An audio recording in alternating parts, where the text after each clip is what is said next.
Boa noite, gente. Eu sou a Tatiana, organizadora do webinar Mulheres na Emergência. E eu queria primeiro agradecer a presença de todos em nome da Urema e explicar algumas coisinhas de como vai acontecer hoje o nosso evento e de como vai funcionar a certificação.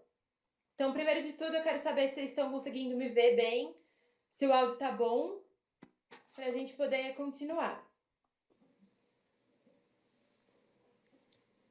Bom, estão respondendo que sim, então tá tudo ok.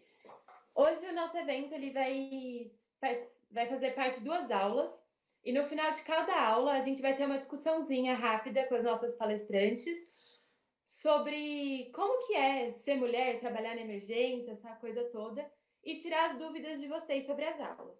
Então lá no Instagram eu deixei uma caixinha de perguntas onde vocês podem fazer durante a aula as perguntas que vocês tiverem, tanto sobre o tema da aula quanto sobre a vida de trabalho na emergência, né?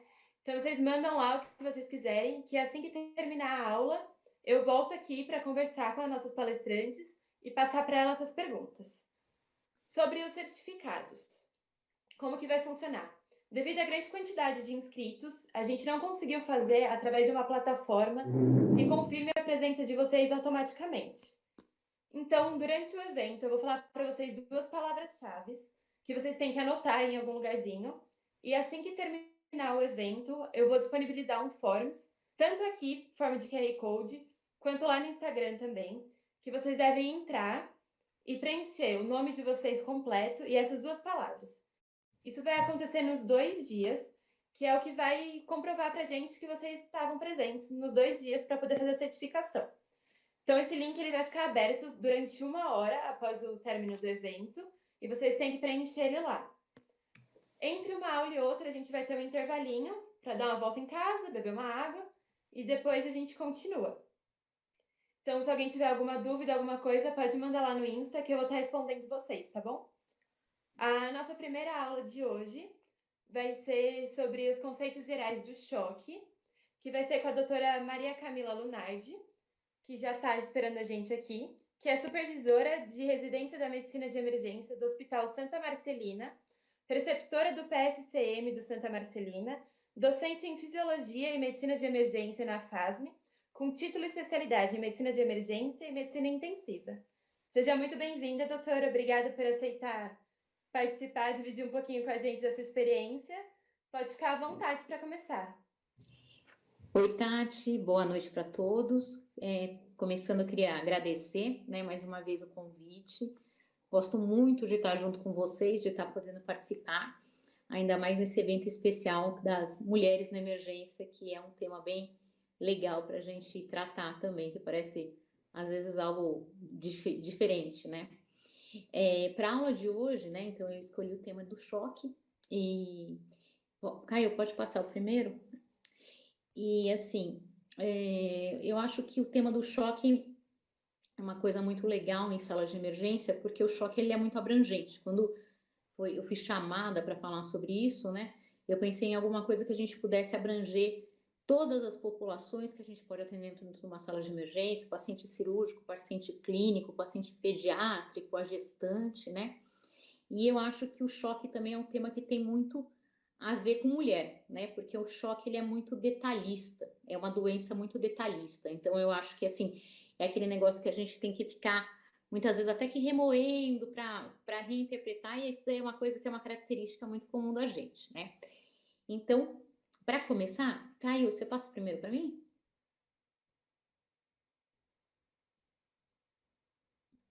Que eu não estou conseguindo visualizar aqui.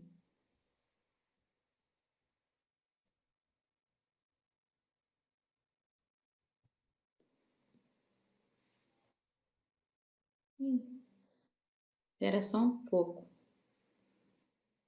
É que eu não. Só um minutinho, então, aqui, porque eu não estou conseguindo acompanhar com vocês. Espera só um pouquinho que eu vou voltar aqui.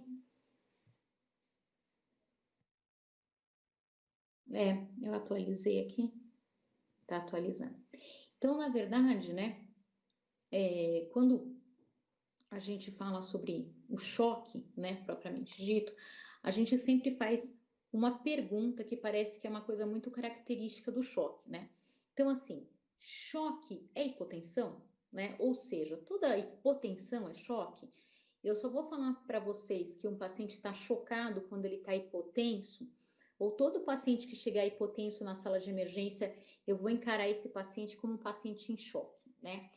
Isso é sempre interessante a gente entender, porque isso faz uma diferença muito grande no conceito quando a gente falava antigamente, né? Do que era choque, de como o choque funcionava, qual era o modelo de choque, porque para o que hoje em dia, né, a gente trata e a gente vê como choque, tá? Então, essa pergunta a gente vai deixar para a aula toda, tá? E eu vou responder essa pergunta para vocês quando a gente chegar no final da aula. Na verdade, eu não vou responder, na verdade, a gente vai responder junto essa pergunta se todo choque é ou não hipotensão ou toda hipotensão é choque, tá? Pode passar o próximo, Caio? Doutora, Oi. estão pedindo para você falar só um pouquinho mais alto, que o áudio ficou meio baixo. Ah, tá. Vê se melhorou. Tá melhor o áudio? Melhorou. Tá, joia. Então, Obrigada. Então, a definição clássica, né? Quando a gente vai falar de choque. Então, choque, o que que o choque é? O choque é uma síndrome clínica, tá?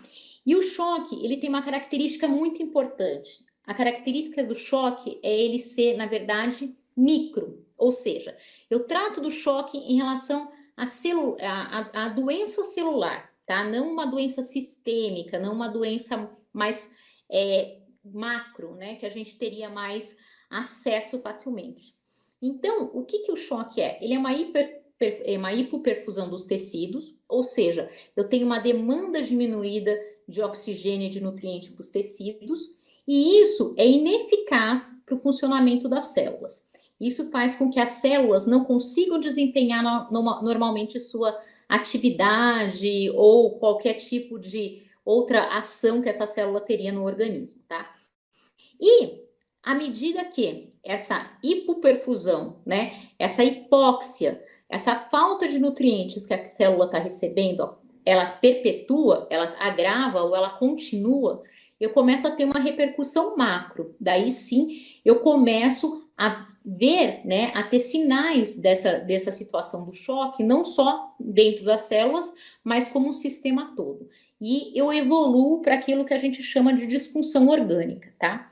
Então, isso é importante porque, a princípio, o início do choque, quando a gente começa a falar do sofrimento celular, ele vai acontecer muito antes, né, da gente ter a manifestação desse sofrimento propriamente dito, tá? Pode passar, Caio. Então, um conceito que a gente sempre teve, né, que é as alterações de monitorização, as alterações hemodinâmicas que o meu paciente vai ter, são os indicativos de choque. E muitas vezes o que a gente sabe, o que a gente presencia todos os dias na sala de emergência, é que essa alteração, né, hemodinâmica de taquicardia, alteração hemodinâmica de hipotensão, as alterações mais visíveis do choque, né, elas são muito mais tardias e elas acontecem depois, na verdade, do fato em si estar acontecendo na célula. Ou seja, uma repercussão de eu ter um quadro de uma hipotensão, de uma taquicardia, já é a tentativa que o meu organismo muitas vezes está tendo de se proteger em relação à lesão celular que já está acontecendo. Então, eu já estou pegando o meu paciente numa fase que com certeza as células já estão sofrendo com isso, tá? Pode passar, Caio? E como que é esse sofrimento celular, então? O que que acontece para eu falar que o meu paciente está evoluindo para uma situação de choque, tá? Quando eu vou falar na circulação, né, na oferta que eu tenho para os tecidos, existem vários fatores no sangue que eles vão ser importantes para eu ofertar para os meus tecidos o oxigênio necessário e a glicose necessária também, tá? Que são, na verdade, os dois grandes combustíveis que a gente vai ter no nosso organismo. Em relação ao oxigênio, o que que acontece? Existem algumas coisas que são muito relevantes para eu poder falar que o meu tecido está sendo bem perfundido, né? A primeira é o próprio débito cardíaco, ou seja, qual é a quantidade de sangue que o meu coração está bombeando por minuto, que esse sangue, se ele está sendo suficiente ou não para perfundir todos os órgãos, tá? Então, eu tenho um débito cardíaco que, quando menor do que o normal, ele tem a chance, ele tem a possibilidade de não levar uma perfusão adequada para os meus tecidos. O que mais eu tenho em relação a isso? Eu tenho a quantidade de hemoglobina que o meu sangue possui. Ou seja, se eu estiver falando de uma situação de um sangramento ativo, de um sangramento importante, eu tenho menos hemoglobina para carregar o oxigênio. Sendo assim, eu vou ter menos oxigênio chegando nos tecidos. E a saturação dessa hemoglobina, ou seja, quanto dessas hemoglobinas estão carregando oxigênio para o tecido, tá? É importante porque esses 3 fatores, débito cardíaco, hemoglobina e saturação, eles estão presentes nos maiores modelos de choque que a gente conhece, né? Então, por exemplo, o débito cardíaco, ele é importantíssimo, né? Ele é praticamente vital no choque cardiogênico, principalmente, e no choque séptico, que são choques distributivos, né? Então, eu tenho que ter um débito cardíaco adequado para esse paciente não evoluir para uma situação de choque, né? Como eu já disse, no choque hipovolêmico, por exemplo, por hemorragia, o choque hemorrágico, que é o modelo clássico do choque hipovolêmico, a hemoglobina ela tem a grande diferencial, né? E num choque, por exemplo, obstrutivo, como pode acontecer num tromboembolismo pulmonar, ou mesmo no choque cardiogênico, no choque séptico, né, onde o consumo de oxigênio na periferia é maior porque o metabolismo está alterado, a saturação de oxigênio é importantíssima também. Então, em todos os modelos, por mais que a gente saiba que a fisiopatologia, que a origem, que a causa do choque seja diferente, a célula ela tem a tendência a ter o mesmo sofrimento caso ela não receba essa quantidade suficiente de oxigênio para os tecidos, tá? Então, essa demanda de oxigênio que vai chegar no sangue, ela vai ser extraída das células. A célula também tem uma participação importante nisso. Por quê? Se eu tiver um metabolismo normal, ou seja, uma quantidade de trabalho celular dentro do normal e do previsto, esse oxigênio que está sendo ofertado para a célula vai ser o suficiente e essa célula vai trabalhar e vai produzir num sistema aeróbio, né? Então, ela vai estar usando o oxigênio para produzir energia. E com isso, a produção energética celular ela é muito maior. Caso a quantidade de oxigênio que chegue, a demanda de oxigênio que eu tenho para minha célula não seja o suficiente, ou porque está chegando menos oxigênio, ou porque aquela célula está precisando de mais oxigênio para trabalhar, ou seja, o metabolismo dela está aumentado, por exemplo, eu vou começar a sofrer, né, com isso, e a produção de energia pela célula não vai ser só dependente de oxigênio. Eu vou ter uma produção derivada de outros tipos de fontes de energia, tá? Como, por exemplo, gordura, massa muscular, que é proteína, tá? E assim eu não vou ter a produção da mesma quantidade que eu teria de energia para essa célula e eu vou estar sofrendo um metabolismo anaeróbio, ou seja, um metabolismo que eu não tenho produção, que eu não tenho consumo de oxigênio para ele acontecer. Quando eu trabalho e eu produzo energia com oxigênio, o meu produto final é o gás carbônico. E o gás carbônico, ele vai chegar no pulmão, vai sofrer difusão para dentro dos alvéolos e a gente vai eliminar. Quando eu não tenho, né, essa produção através do oxigênio ou a quantidade de energia que eu produzo pelo oxigênio não está sendo suficiente e eu estou usando outras fontes, eu tenho um metabolismo anaeróbio, eu não tenho a produção de gás carbônico no metabolismo. Eu vou ter a produção, na verdade, nesse metabolismo de ácidos. E o principal ácido que eu produzo é o ácido lático. Por isso que é tão importante a gente medir, a gente dosar o ácido lático nas situações de choque, tá? Quando eu falo isso, quais são os pontos mais importantes que eu tenho para visualizar aqui? Que muitas vezes, antes de eu pensar que o meu paciente está chocado é igual o meu paciente estar hipotenso, né? Antes de eu pensar que o choque do meu paciente só vai acontecer quando ele estiver com hipotensão e com taquicardia, eu tenho que pensar que, previamente a isso, deve estar acontecendo uma dessaturação das células, tá? Um consumo maior, às vezes, de oxigênio do que o normal que seria consumido, e uma produção de ácido lático, caso eu já esteja trabalhando em metabolismo anaeróbio.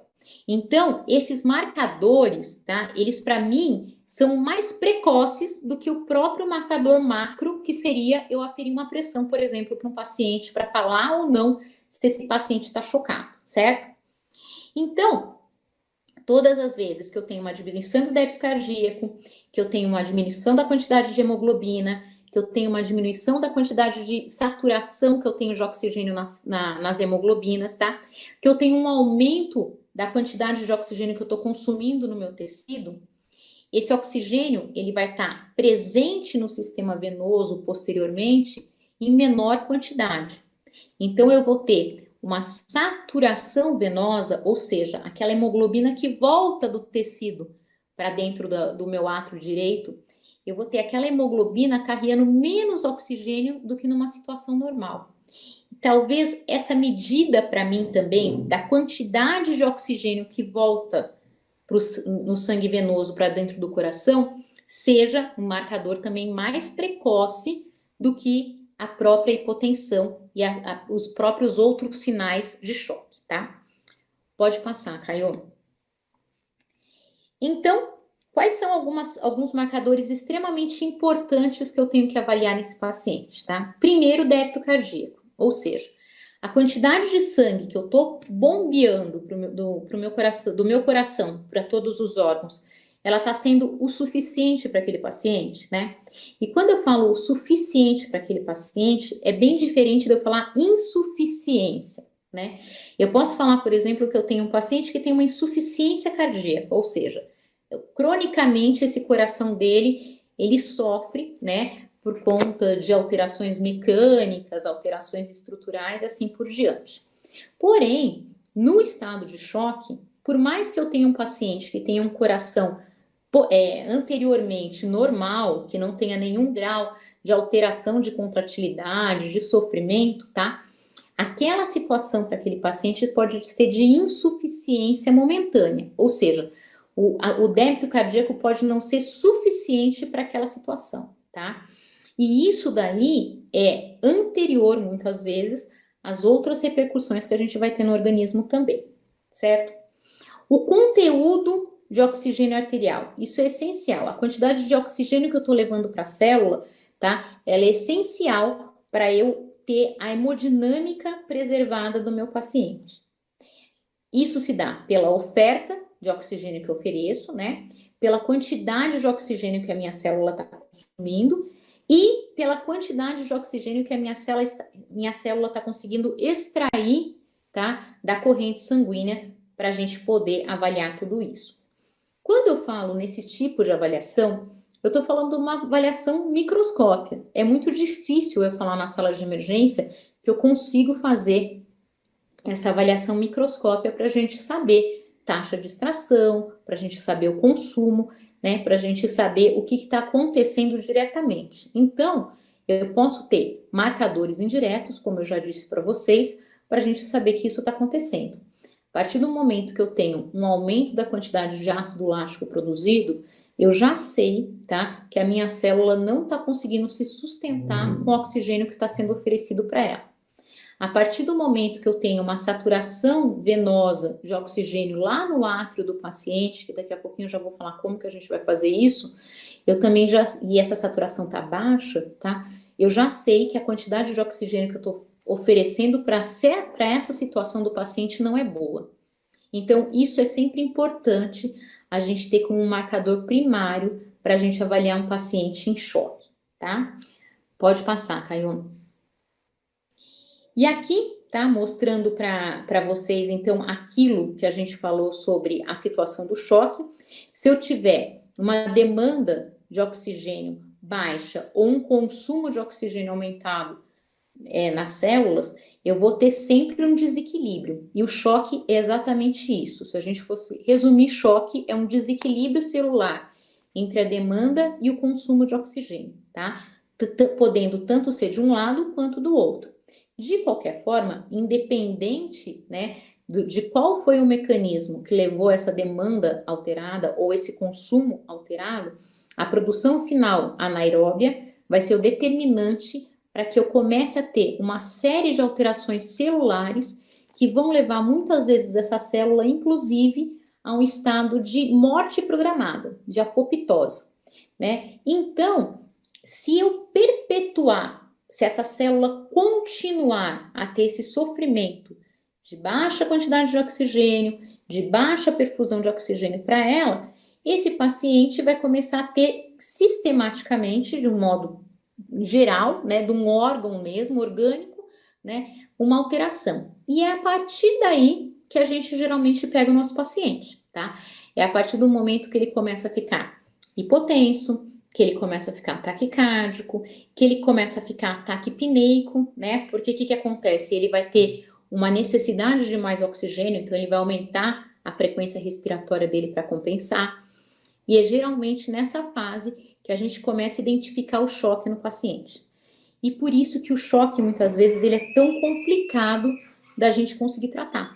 Porque um paciente nessa fase, ele muitas vezes já pode ter lesões irreversíveis do ponto de vista celular e orgânico, e que mesmo com medidas imediatas, a gente não consegue reverter mais essa situação, tá? Pode passar, Caio. Então, o que é essencial para a gente solicitar para um paciente na sala de emergência quando a gente tem, né, uma possibilidade, uma hipótese diagnóstica desse paciente estar fazendo um quadro de choque, né? Saturação venosa central, ou seja, a quantidade de oxigênio que volta nas hemoglobinas para o nosso coração direito. O normal é que eu tenha uma saturação venosa central acima de 70%, ou seja, 70% das hemoglobinas ainda carregam oxigênio quando elas chegam do lado direito do coração. Quando eu tenho saturações menor do que isso, eu indico que eu estou consumindo mais na periferia, e isso já pode ser um indício de uma situação de choque, tá? O lactato, como eu já disse, que vai ser o produto da respiração anaeróbia, que só vai acontecer na falta do oxigênio, né? A gente pode fazer a diferença veno-arterial da quantidade de CO2, tá? Ou seja, eu colher uma gasometria arterial do meu paciente, uma gasometria venosa do meu paciente, para ver se eu tenho uma quantidade, por exemplo, muito baixa, né, de CO2 na gasovenosa. Isso é indicativo que eu não estou tendo um metabolismo com oxigênio, porque eu não estou produzindo CO2, tá? E o excesso de base, né? Que quando, né, o paciente está no estado de choque, ele está acidótico, eu começo a consumir a base, né, que a gente tem como tampão no nosso sangue. Então, eu vou ter valores de base negativos. E isso é um indicativo de um prognóstico ruim, muitas vezes para esse paciente que tem características de estar fazendo um quadro de choque, tá? Pode passar, Caio. Então, até agora, a gente falou de características da circulação e características celulares desse paciente que está sofrendo, né? E quando a gente fala no contexto de atendimento em sala de emergência, é muito pouco provável que eu consiga, né, rapidamente avaliar tudo isso, né? Eu preciso de exames, eu preciso da gasometria, eu preciso do valor do lactato desse paciente para eu fazer essa avaliação e eu fazer esse diagnóstico de choque para esse paciente com mais segurança. Falando até agora, né? Então, se a gente estiver falando do ponto de vista celular, a gente já começa, né, a chegar na conclusão que aquela primeira frase que a gente falou de todo choque é hipotensão, não é verdade, né? Esse tipo de alteração que a gente está vendo, não necessariamente o paciente muitas vezes ainda está hipotenso. A hipotensão vai se iniciar quando esse paciente começar a ter alterações vasculares, né? Principalmente por conta na situação de choque de uma liberação de óxido nítrico.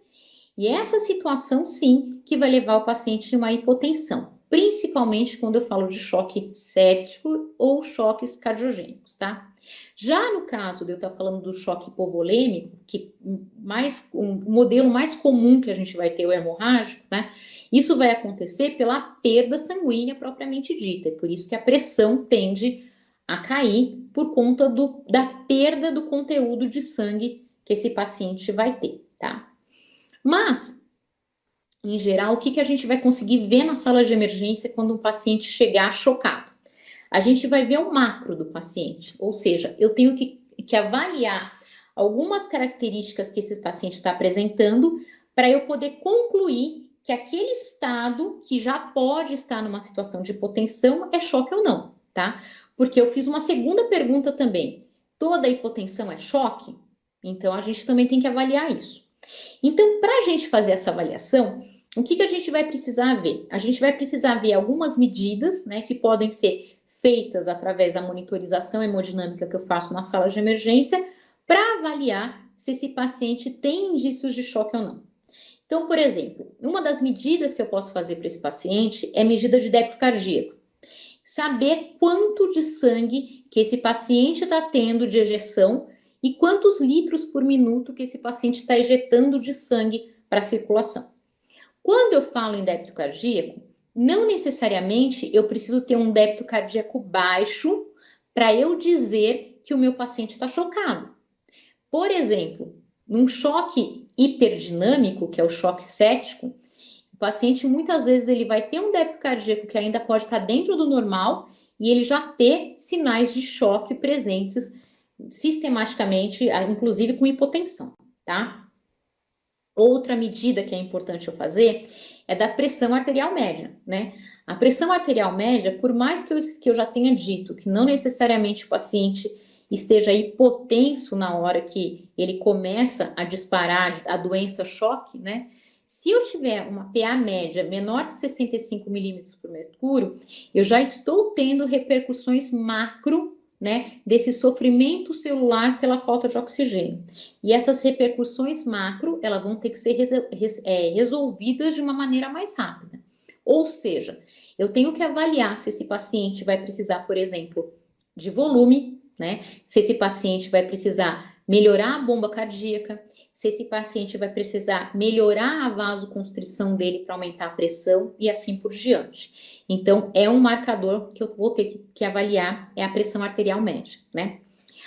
A quantidade, né, de oxigênio consumido, eu também posso avaliar através da gasometria, né, que entra também a partir daí, então, uma avaliação micro também do paciente, né? Outra avaliação que eu posso fazer é da pressão venosa central, ou seja, a pressão que eu tenho dentro do átrio direito, do retorno venoso que eu tive, tanto da veia cava superior quanto da veia cava inferior. Em geral, essa pressão está em torno de 11 milímetros de mercúrio. Pressões abaixo desse valor são pressões que me indicam que o retorno venoso está diminuído. E retorno venoso diminuído pode significar choque, tá? Tenho também a saturação venosa de O2, que a gente já comentou, e a pressão de artéria pulmonar, que é a pressão que eu vou ter, né, na oclusão das artérias pulmonares, através de um catéter, que a gente não usa muito mais, né, ela já está em desuso, e principalmente dentro do ambiente de emergência, o uso do catéter de artéria pulmonar, que também pode ser conhecido como catéter de Swan-Ganz, ele é praticamente inexistente, tá? É um catéter que tem que ter uma manipulação que é bem aprimorada, as pessoas têm que saber manipular muito bem, saber fazer as medidas do catéter, fora que ele demora para ser passado, ele precisa de toda uma estrutura que numa sala de emergência é muito difícil a gente ter. Então, para a gente fazer essa relação, hoje em dia a gente vai ter um outro tipo de medida que a gente pode fazer na sala de emergência, que praticamente hoje eu já vou falar mais para frente, que é o novo estetoscópio do emergencista, que é a ultrassonografia que a gente já vai avaliar, tá? Então, a combinação dessas medidas, né, dessas avaliações de débito cardíaco, de pressão venosa central, de pressão arterial média, né, são um conjunto de características que podem me indicar que o paciente está em choque. Mas isso tem que estar associado a indícios, né, ou se não, a provas mesmo, que o paciente tem uma hipóxia tecidual, que é o aumento do lactato, que é a diminuição da saturação venosa central e assim por diante, né? Pode passar, Caio. Então, com isso, eu respondo aquelas perguntas que a gente fez, né? Isso é muito importante. Toda hipotensão é choque? Não, né? Nem todo paciente hipotenso é choque. Eu posso ter pacientes hipotensos por os mais diversos motivos e não necessariamente esse paciente está tendo um sofrimento celular a ponto de estar fazendo uma hipóxia tecidual, ou seja, ele não está chocado, tá? Agora, todo choque tem hipotensão? Também não, não necessariamente também. Vamos dar um exemplo. Se eu pego um paciente que ele tem basal, uma pressão arterial mais alta, né? A queda dessa pressão em 20, 30 milímetros de mercúrio, muitas vezes já é o suficiente para esse paciente estar fazendo uma hiperperfusão tecidual e o tecido celular dele já está hipoxêmico, né? As células dele já estarem em hipóxia e ele já ter, né, diagnóstico de choque celular. Porém, essa pressão, como o basal era uma pressão alta, ele não necessariamente está hipotenso. Ele pode ter uma PA média acima de 65, apesar de já ter um lactato aumentado, uma saturação venosa central diminuída e assim por diante. Em algumas situações também, onde o paciente, por exemplo, tem uma descarga adrenérgica muito grande no momento do choque, esse paciente pode não estar hipotenso.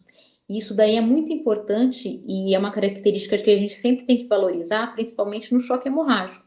Porque para um paciente no choque hemorrágico começar a fazer uma hipotensão, na verdade, esse paciente ele já tem que ter perdido uma quantidade de sangue muito significativa, tá? Que muitas vezes é irreversível com o tratamento que a gente vai instituir.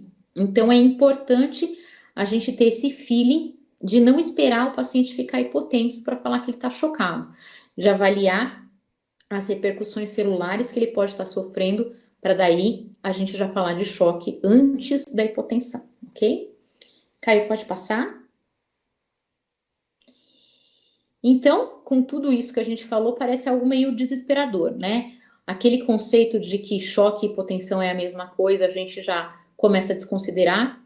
A gente começa a aprender dentro da sala de emergência que não necessariamente todas as manifestações clássicas do choque a gente vai ter. Eu tenho muito paciente e a população está ficando cada vez mais idosa, tá? Então eu tenho, por exemplo, muito paciente tomador de beta-bloqueador.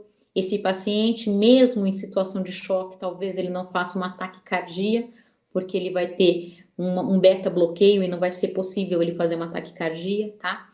Eu tenho pacientes, por exemplo, que na basal ele já tem uma função cardíaca muito ruim e não necessariamente essa função cardíaca muito ruim está causando choque nele naquele momento. Então a situação ela pode parecer bem complicada se eu não pensar exatamente macro, se eu não pensar no choque como um todo. Eu tenho que sempre abrir meu foco, tá? E conseguir enxergar todos os ramos que o choque pode me levar. Por isso que eu brinquei que o choque é tão feminino, né? Só a mulher que consegue ficar procurando pelo em ovo e pensando em tudo ao mesmo tempo, né? Pode passar, Caio. Então, a gente vai começar, né, no como eu trato. Obviamente que quando eu falo em choque, eu tenho diferentes modelos de choque, eu tenho diferentes causas de choque. E isso daí é muito importante também eu saber diferenciar. Muitas vezes eu vou ter alguns pacientes que eu posso fazer até uma confusão, né, no tipo de choque que aquele paciente está apresentando. Existem pacientes, por exemplo, com choque cardiogênico, numa fase do infarto agudo, onde ele teve, por exemplo, um infarto bastante extenso, que esse paciente, por conta do infarto, ele também tem liberação de marcadores inflamatórios, né? E esse paciente ele pode fazer febre, ele pode fazer hipotensão, ele pode fazer leucocitose, né? Ele pode fazer sinais que muitas vezes vão fazer eu pensar que esse paciente possa estar fazendo um choque séptico e não um choque cardiogênico. O que eu tenho que saber muito bem é a história do paciente. Tudo isso começou depois do infarto extenso, né? Então, eu falo muito mais a favor de um choque cardiogênico. Eu tenho pacientes, por exemplo, que eles podem ter um choque séptico, né? E esse paciente também tem uma disfunção cardíaca prévia, ele já tem uma insuficiência cardíaca. E quando eu avalio esse paciente, o débito cardíaco dele é muito baixo. E eu posso confundir, né, esse débito cardíaco muito baixo com um choque cardiogênico, sendo que esse paciente, naquele momento, o predominante dele é a sepse e não a doença cardíaca, tá? Então, o como eu trato, eu preciso muito avaliar isso, ponto a ponto. De qualquer maneira, existem alguns tratamentos que a gente tem que instituir no choque que eles vão ter validade para praticamente todos os choques, tá? Pode passar, Caio. Então, quais são esses tratamentos, né, que são os grandes marcos quando a gente fala em choque, né? Primeiro, fluidoterapia, ou seja, quando e quanto que eu vou dar de volume para o meu paciente chocado, certo? Primeira coisa, avaliar o tipo de choque é importante, né? Um choque, por exemplo, hemorrágico, um choque séptico, provavelmente eu vou conseguir fazer para esse paciente uma quantidade de volume sem trazer complicações maiores a princípio. Só que, cada vez mais, mesmo nesses pacientes com choque séptico, com choque hipovolêmico, eu tenho mais parcimônia na quantidade de volume que eu faço para esses pacientes, tá? Então, eu tenho o meu resgate volêmico, por exemplo, no choque séptico, que eu posso fazer de 20 a 30 ml por quilo, né, na primeira hora. Porém, eu sempre tenho que ficar atenta para que eu não fique só dependendo da fluidoterapia para melhorar a pressão desse paciente, para melhorar a perfusão desse paciente e já pensar mais precocemente em outros tipos de tratamento que a gente já vai falar, tá? No choque cardiogênico, por exemplo, eu já tenho uma possibilidade de volume menor. Muitas vezes, né, a bomba cardíaca funcionando muito mal, ela está fazendo que o paciente tenha uma repercussão pulmonar, de acúmulo de volume no pulmão, já que o lado esquerdo do coração não funciona bem. Então, nesses pacientes, a quantidade de volume ela tem que ser feita com muito mais parcimônia, talvez menos volumes para esse paciente. E uma das coisas que eu posso usar hoje, né, para a gente poder controlar essa quantidade de volume que eu dou para o meu paciente, é o ultrassom à beira-leito, né? Então, eu avaliar, por exemplo, como que está a contratilidade miocárdica para esse paciente, avaliar a distensibilidade que esse paciente tem da veia cava. Isso daí vai me dar muito a fluido-responsividade do paciente, ou seja, eu olho lá e o meu paciente tem uma veia cava que tem ainda muita distensão. Eu começo a fazer volume. Se eu começo a perceber que a veia cava desse paciente já está túrgida, que a distensão da veia cava dele já diminuiu bastante, opa, talvez não dê para caber mais volume para esse paciente. Por mais que esse paciente ainda esteja hipotenso, por exemplo, mas talvez volume não seja a melhor coisa para eu fazer. Se eu passo um ultrassom torácico nesse paciente, avalio o coração, vejo que esse paciente tem uma contratilidade muito ruim, vou lá e olho para o pulmão do meu paciente e vejo que o paciente já tem sinais de congestão pulmonar, por exemplo, o fluido talvez não seja a melhor maneira de eu tratar esse choque, apesar da hipotensão, tá? Aí vem talvez, né, a medicação mais utilizada, né, quando eu falo em tratamento de choque, que é a droga vasoativa, que cada vez mais a gente está pensando, né, na precocidade de entrar com droga vasoativa independente do choque. Ou seja, a gente tinha antes uma tendência a fazer muito mais volume do que a gente faz hoje. A gente percebeu que os pacientes que recebem mais precocemente droga vasoativa, eles são pacientes que têm uma sobrevida maior e eles têm uma recuperação mais rápida, tá? As complicações que podem se ter só pelo volume desses pacientes, com o uso de droga vasoativa, a gente diminui esse número de complicações também. Então, a droga vasoativa precoce, ela no choque está sendo cada vez mais indicada para todos os modelos de choque. Tanto para o choque, por exemplo, hipovolêmico do paciente hemorrágico, não adianta a gente ficar fazendo muito volume. Esse paciente, quando ele faz muito volume, a gente aumenta o sangramento dele, porque a gente diminui a coagulação dele, tá? A gente também deixa o paciente, na verdade, mais hemodiluído, o que faz com que o carreamento de oxigênio nas hemoglobinas dele também sejam menores. Então, não é algo que seja interessante e a droga vasoativa se mostra cada vez mais interessante. A droga de escolha é a noradrenalina, tá? As outras drogas vasoativas a gente não usa como primeira opção, porém, tá? Vocês podem ouvir falar e que a gente está cada vez ou fazendo mais, que é o que a gente chama de push dose pressure, que é, na verdade, o uso da adrenalina como uma ponte até a gente conseguir instituir a noradrenalina para o paciente. Ou seja, um paciente que está extremamente hipotenso, né, que ele está apresentando um choque e que eu preciso instituir rapidamente para ele droga vasoativa E a gente sabe que a noradrenalina precisa ser diluída, precisa ser montada uma bomba, muitas vezes instituído um acesso venoso central mais rápido. Não tem necessidade de eu ter acesso venoso central, tá? Eu posso fazer noradrenalina por 6 horas, mais ou menos, em acesso periférico calibroso, sem problemas. Mas, se o paciente não tiver um acesso bom, por exemplo, que eu precisar de outras medidas antes de ligar a noradrenalina para esse paciente, eu posso usar a adrenalina, 1 miligrama de adrenalina diluída para 100 ml de soro, né? E eu posso administrar de 2 a 3 ml dessa solução endovenosa em dose única, né? E fazer uma ponte de melhora dessa pressão até eu conseguir instalar a noradrenalina. De qualquer forma, a adrenalina ela só serve para essa ponte, ela não é a primeira escolha para a gente fazer manutenção e deixar ligada continuamente no paciente chocado, tá? Hemoderivados, principalmente nos choques hemorrágicos, né? O uso de hemoderivados mais precoce também, fazer menos soro e já iniciar a transfusão sanguínea para esses pacientes quando eles tiverem uma perda grande, uma queda grande de HB durante o evento, tá? Pacientes também em choque cardiogênico, muitas vezes é interessante a gente já dar sangue para eles se eles tiverem uma hemoglobina muito baixa, visto que eles vão ter uma perfusão pior, né? E paciente em choque séptico também tem indicação de sangue em algumas situações quando eles têm um HB menor que 8, tá? Outras medicações que a gente pode usar, por exemplo, questão de uso de cristalóide com coloide, com albumina, tá? O que a gente sabe? A gente sabe que, por exemplo, existem estudos que já mostraram que não tem diferença a gente fazer o uso do cristalóide ou da albumina para esses pacientes, tá? Que a mortalidade não teve mudança com esse tipo de instituição, e a albumina ela é muito mais cara e ela é muito menos disponível na grande maioria das salas de emergência.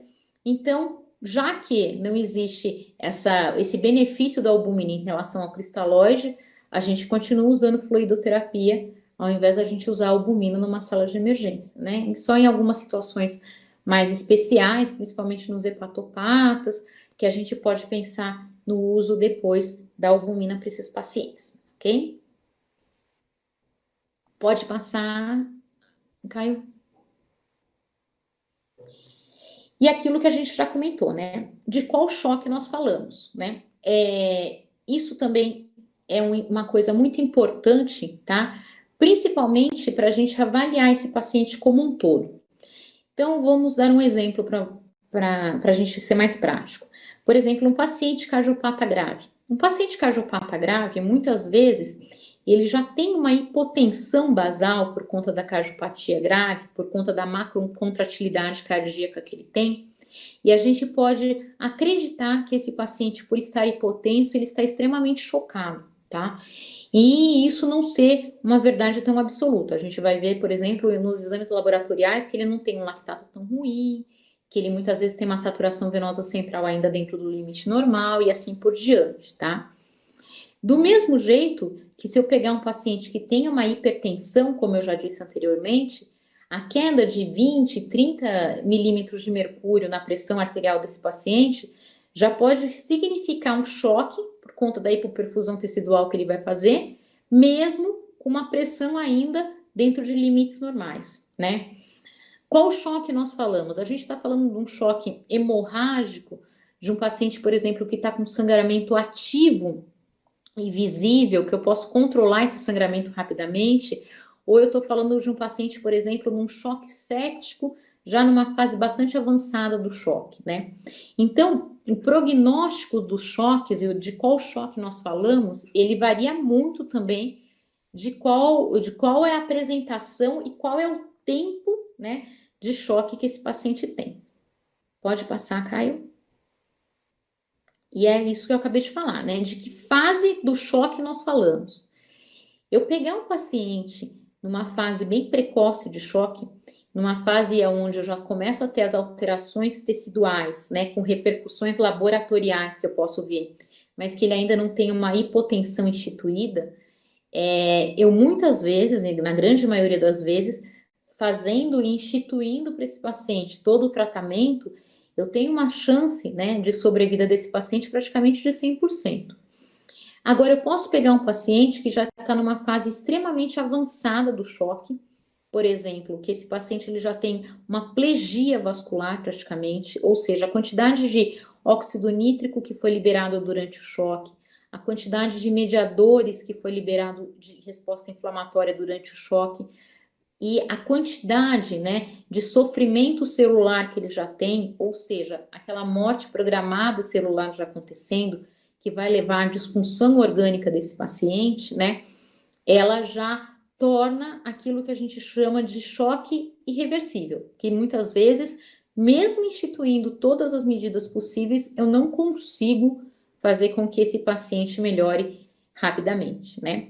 Para isso, existem alguns modelos que eu posso fazer de avaliação, que a gente usa principalmente nos pacientes com choque séptico, né? Por exemplo, avaliação de SOFA ou QI-SOFA para esses pacientes, para a gente fazer uma avaliação de disfunção orgânica, né? Então, quantos sistemas orgânicos disfuncionais esse paciente apresenta? Paciente que apresenta mais de 3 sistemas disfuncionais já são pacientes com um risco de óbito muito maior do que o de sobrevida, mesmo com a terapia instituída, tá?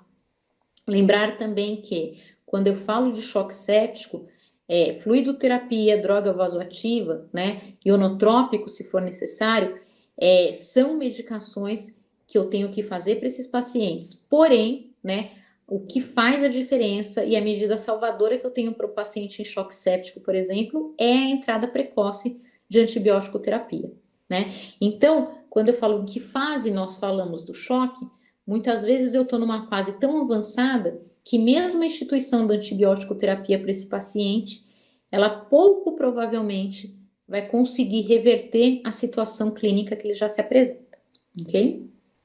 Pode passar o próximo.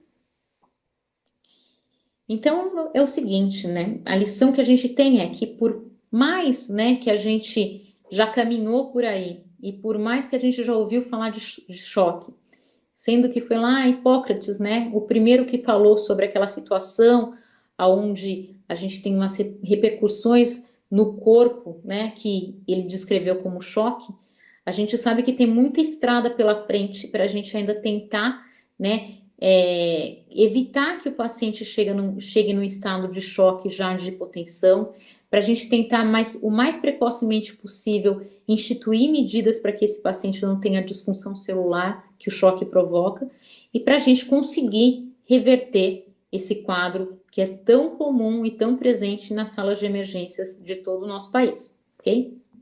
Pode passar o próximo, Caio. E também lembrar, né, que a gente está caminhando cada vez mais com mudanças, né? Antigamente, tratar choque, muitas vezes a gente conseguia fazer isso de uma maneira muito mais eficaz, né?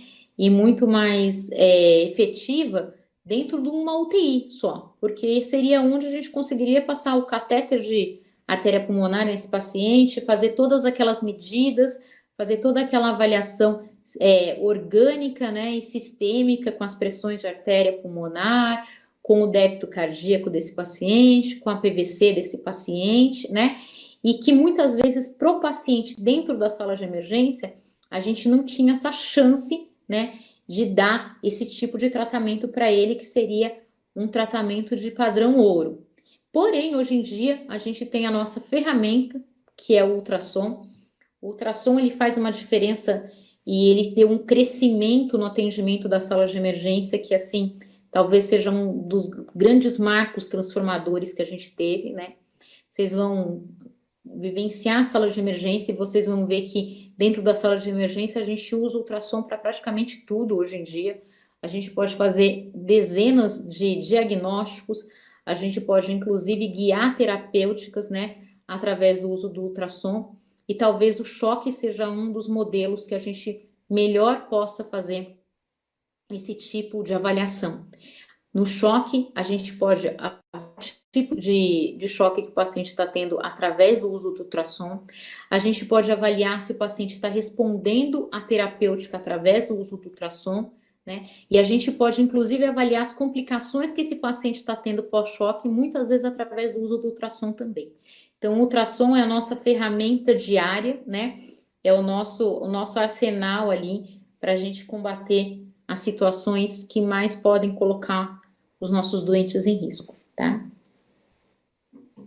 E para terminar a aula de hoje, né?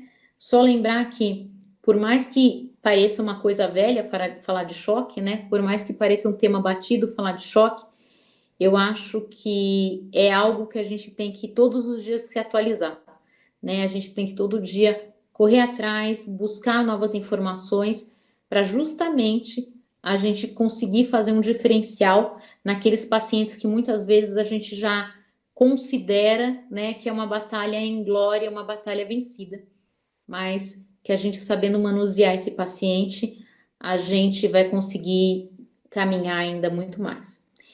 Eu acho que choque é, na verdade, uma grande orquestra, né? A gente tem um paciente na nossa mão ali, né, que é a nossa música, e a gente tem que começar a colocar uma pitadinha de grave, de agudo, né, valorizar de um lado, desvalorizar do outro.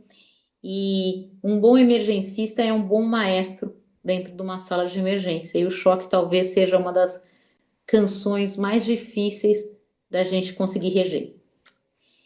Obrigada pelo convite, obrigada Tati, obrigada Caio. Oi, doutora, muito obrigada. Aula maravilhosa, como sempre, né? Recebemos muitos elogios e a gente recebeu algumas perguntinhas. Pode Vou ler falar. para você. Tá joia. A Stephanie perguntou quanto que é considerado uma baixa saturação de oxigênio? Se a gente for. Isso daí na saturação venosa central, provavelmente eu acho que ela tá falando, ou na saturação arterial. Mas não faz mal, a gente fala dos dois, tá? Então, assim, quando eu tô falando em relação à avaliação do choque, o que eu tenho que avaliar também a saturação venosa central e a saturação arterial, tá?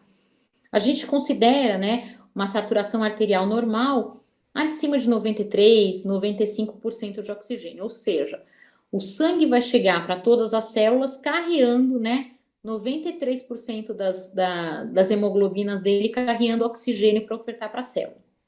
Quando eu tenho uma circulação normal, ou seja, eu perfundo todas as células, desde a minha célula da pele até a minha célula do músculo cardíaco e assim vai, esse sangue vai retornar para o meu coração, né? Quando ele chega no meu átrio direito, ele vai estar homogeneizado, ou seja, está chegando o sangue que veio do cérebro, está chegando o sangue que veio do fígado, do intestino, do dedão do pé. E a saturação que chega ali, ela tem que ser maior que 70%. Ou seja, eu tenho que trazer, né? A minha hemoglobina traz de volta para o meu sangue venoso pelo menos 70% das hemoglobinas ainda carregando oxigênio. Então, a extração, né? Essa taxa de extração que a gente tem na periferia, a gente não extrai todo o oxigênio que a gente circula. A gente, na verdade, devolve a grande maioria. Se eu estiver extraindo mais do que o normal, ou seja, se eu tiver com uma saturação venosa central menor que 70%, tá? Isso está indicando que a quantidade de oxigênio que eu estou oferecendo para o meu tecido, ela não está sendo suficiente ou que a minha célula está trabalhando demais e está extraindo mais do que ela tiraria normalmente, tá? Mas é isso. A saturação arterial acima de 93 e a saturação venosa central acima de 70. Certo. A Rafaela perguntou qual que é a diferença entre choque e sepse? Então, na verdade, assim, quando eu falo sepse, né? Hoje em dia o conceito mudou, a gente não tem mais o conceito de sepse grave, né? Então a palavra é sepse. E sepse indica uma infecção, um foco infeccioso com uma disfunção orgânica, né? E quando eu falo de disfunção orgânica, eu posso falar de disfunção de qualquer tipo de sistema. Então, se eu chegar confusa no pronto-socorro e eu tiver uma infecção associada, eu posso estar tendo uma sepse. Se eu chegar no pronto-socorro e falar que eu estou com uma infecção urinária e que eu não estou conseguindo urinar faz 2 dias, né? Essa disfunção renal que eu estou apresentando, ela é de sepse, né? Se eu chegar no pronto-socorro com uma infecção e um desconforto respiratório, uma insuficiência respiratória, eu tenho uma sepse, tá? E eu posso chegar no pronto-socorro com uma infecção e uma hipotensão. E quando eu falo que eu cheguei hipotência no pronto-socorro, eu falo que eu tenho uma disfunção circulatória, tá? Ou seja, a hipotensão é uma disfunção orgânica e isso é uma sepse. O que eu vou fazer para esse paciente? Eu vou fazer fluidoterapia. E aí eu vou dar para essa paciente ou para esse paciente que está hipotenso um volume de 20 a 30 ml por quilo em uma hora. Então ele chega ali, tá? O paciente, por exemplo, pesa 50 quilos, eu vou fazer para ele 1.500 ml de volume. Se depois desses 1.500 ml de volume, o meu paciente mantém a hipotensão, o meu paciente não responde a esse tratamento de volume, eu considero esse paciente em choque séptico. Ou seja, o choque séptico é o paciente que tinha uma disfunção circulatória e que não respondeu à quantidade de volume que tem que ser dado no caso de uma disfunção, tá?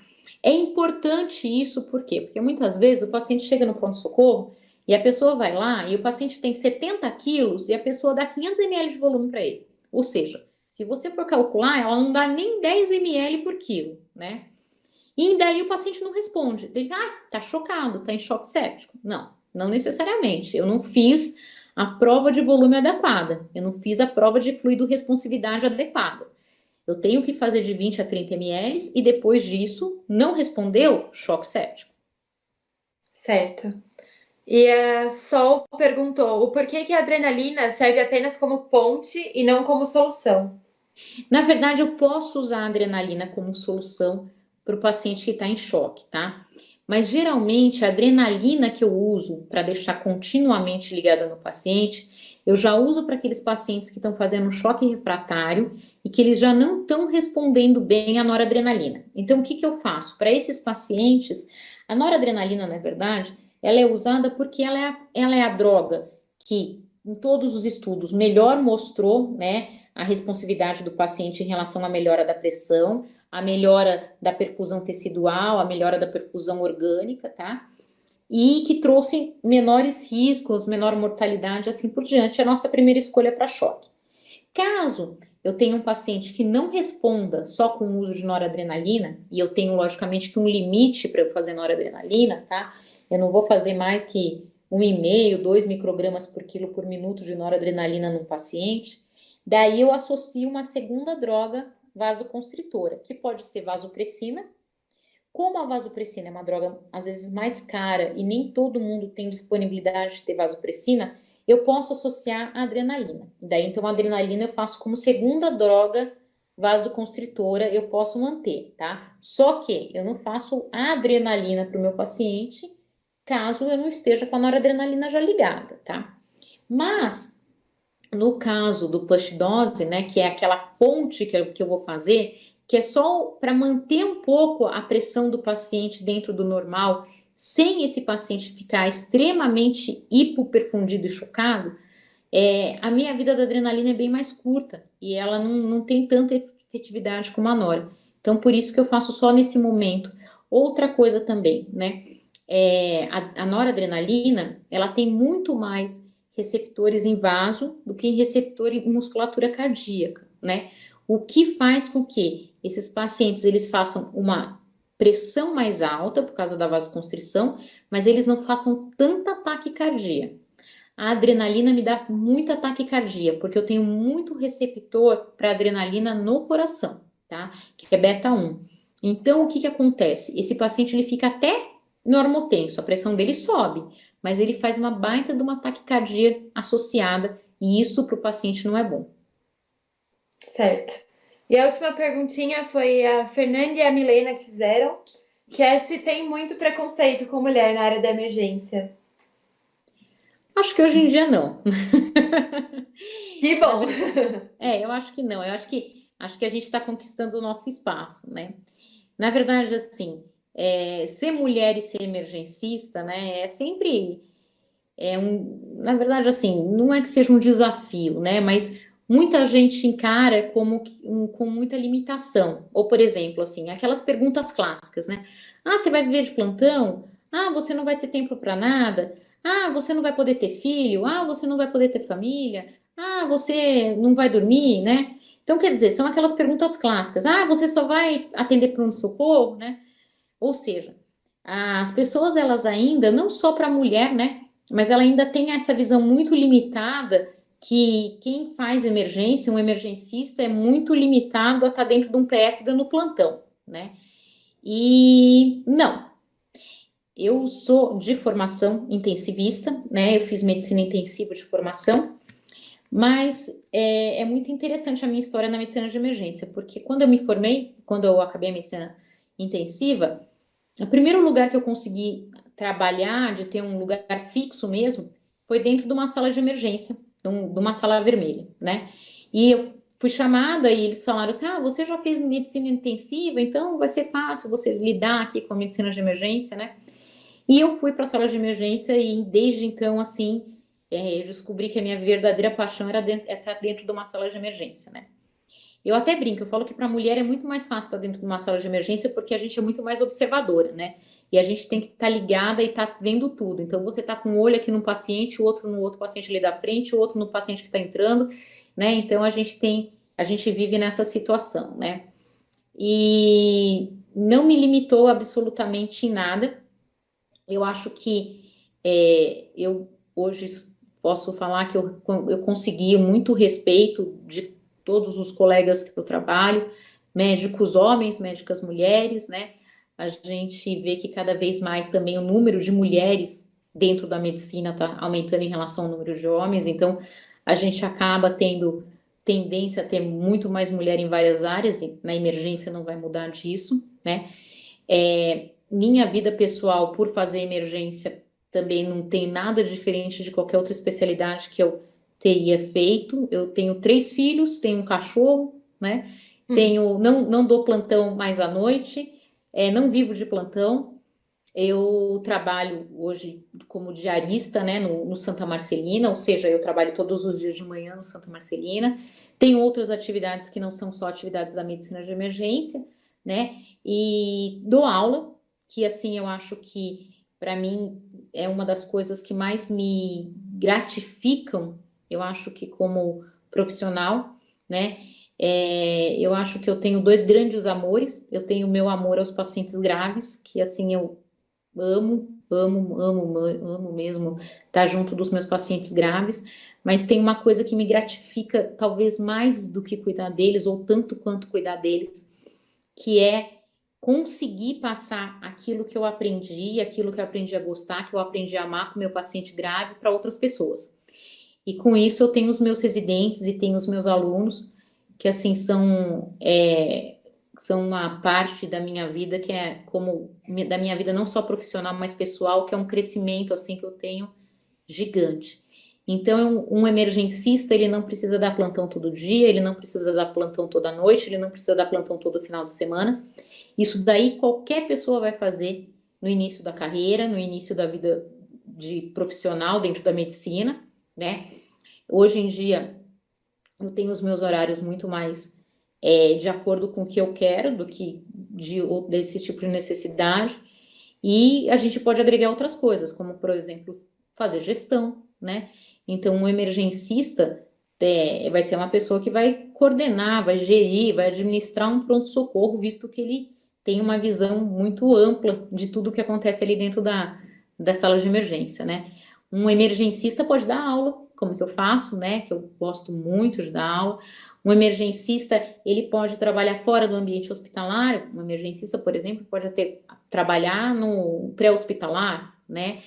Ele gosta, né, de ambulância, gosta de atendimento pré-hospitalar, né? Um emergencista dentro da emergência, ele pode fazer algumas subespecializações, ou ele vai se especializar em ultrassom, ele pode fazer uma especialização pediátrica, né? Então, quer dizer, tem muito, né, o que a gente pode fazer. A gente, a medicina de emergência não é um limitante, eu acho que para a vida pessoal também não, e eu acho que é muito gratificante, né? Existem algumas coisas que é muito legal, porque eu acho que dentro da medicina de emergência você vai fazer o bem para pessoas que você não faz ideia de quem são, tá? e você faz isso independente justamente de quem essas pessoas são, e você consegue ter uma resposta muitas vezes muito rápida. E a gratidão assim que a gente vê dentro de uma sala de emergência, a vitória que a gente pode ter é muito grande. Fora que eu acho que é um aprendizado humano que não tem igual. Então, eu acho que esse lado mulher dentro de uma sala de emergência, né, essa parte até meio maternal dentro de uma sala de emergência, faz com que a gente não perca espaço, não, que a gente consiga conquistar muito espaço, porque a gente muitas vezes consegue abraçar isso de uma maneira que esse nosso lado mulher que consegue fazer isso também. Bom, que a gente consiga cada vez mais, né, aumentar esse espaço das mulheres na emergência. Queria agradecer mais uma vez, doutora, aula maravilhosa como sempre. E queria pedir para você escolher qual vai ser a nossa palavra para os certificados de hoje. E você é para aquela palavra que as pessoas vão falar para ganhar um certificado? Isso. Ixi, então vamos lá, vamos falar. Vai ser choque, né? Choque, gente. Então é a primeira palavra. Deixa anotadinho aí no canto. E agora a gente vai ter um intervalinho de 20 minutos. E depois a gente volta com a nossa próxima palestrante, com a nossa próxima aula. Muito obrigada. Tchau, gente. Boa noite para vocês. Parabéns pelo evento. Um beijo para todos. E espero por outros convites, tá? Com certeza. Tchau, tchau. Obrigada. Imagina.